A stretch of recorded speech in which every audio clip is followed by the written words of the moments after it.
So, siyempre, may pinagdaan ako nung sa Korea, malungkot ako, gano'n, may pinagdaan ako, may family problem ako. Nung dumating ako sa Philippines, siyempre nakilala ko mga kaibigan ko sa high school, mga Pinoy. Sa Pasay ako nagsimula eh.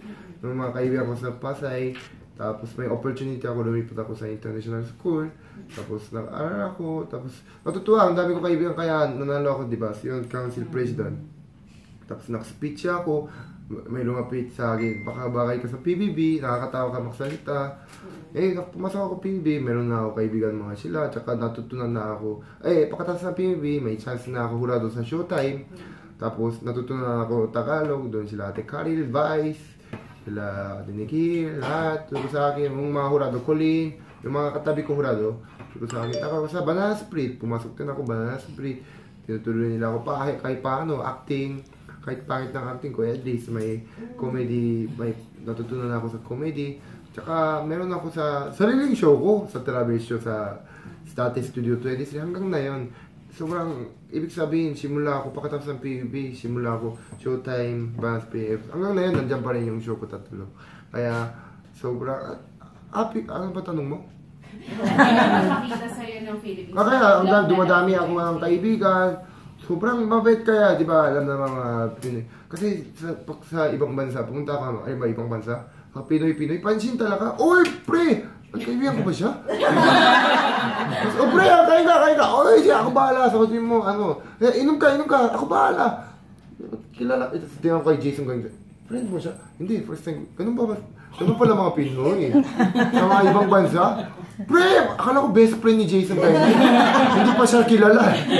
Sa Dubai, parang iyak sila eh, friend. O sabi ko, uwi ka na, hindi pa mo siya. Hindi, yakap niya ako eh. Anong gagawin ko? Yakap din ako. Gano'n si Jason. Pati si Kuya Bong, lahat. Halimbawa, punta ako Dubai. Nag-show kami. Inaalala ako ng Street Boys. Kaibigan ni Kuya Bong. Lahat. Pakilala pamilya. Grabe.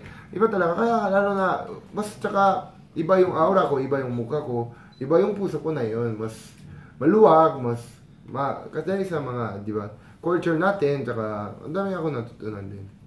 Kaya natutuwa ako. Tsaka na yun, gusto ko bawi. Kaya kahit paano, habang may work pa ako, ito na lang siguro bawi ko. Ito na lang regalo ko sa ating, hindi naman bansa, OA kasi bansa eh. Sa atin, kahit paano, konti, makatulong ako sa Philippines. Siguro bago ako mamatay, hindi naman bago ako siguro, hindi naman, kasi someday, wala naman sikat na habang buhay eh. Siguro bago ako na at least may ginawa ako, makatulong din ako na sa atin bansa na promotin kasi sa YouTube. Kaya po ako ginawa ng at least, kasi pang habang buhay yung YouTube eh. At least natandaan nila ako, si Ryan may ginawa ng shopping para sa promote sa ating bansa. Kaya ako kahit kapal mo, kaya ako nag-relapse sa Star Magic din eh. Pwede nyo ako tulungan, gusto ko kasi naiiya ako eh, kasi hindi naman ako wala ako kasi picture dyan eh. Hindi naman, kasi first time ako na-favor, sabi ko gusto ko lang kasi at least, kasi hindi ko alam, someday, wala na mahabang buhay sa ating showbiz, di ba?